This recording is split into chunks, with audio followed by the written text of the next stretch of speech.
this is an interesting slide, and this basically shows the correlation of our offices to different countries, so where the demand is coming from. The US continues to be the highest. It even beats India. Indian multinationals take lesser space than US corporates within our country. When we deep dived into this and we said this can't be it, because I have never imagined why would foreigners take up more space. And when we deep dive, we realized that most of the Indian occupiers, which is especially IT occupiers, actually get the land from the government. So TCS, Wipro, Infosys all have their own land bank. This is basically developers building it and leasing it to occupiers. So Indian corporates prefer to own and operate their own land bank and campuses as opposed to US, which prefers to lease it. This is in terms of sectors where it is coming from. So you see IT share is going down.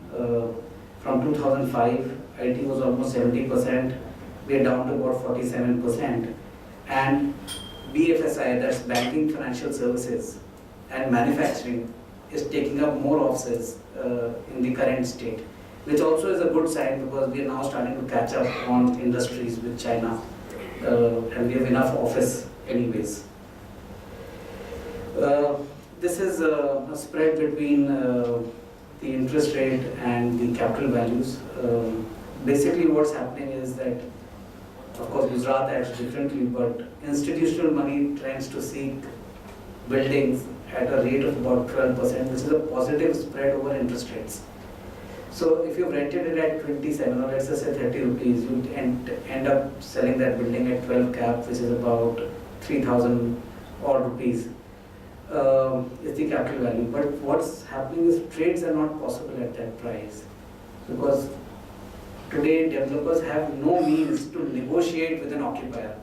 If he comes in and says 22 rupees, he'll say, okay, 22 rupees, here is your building. And he's thinking, fine, one day rents will go up and I'll sell it. If you build at 4,500, you definitely don't want to sell it at 3,000 rupees. That does not include land cost, does not include interest cost. So really, office developers are going through a very, very tough time, and they have to wait it out. And my sense is that it will take about 3 or 4 years for rentals to come back up to a reasonable value for them to be able to trade.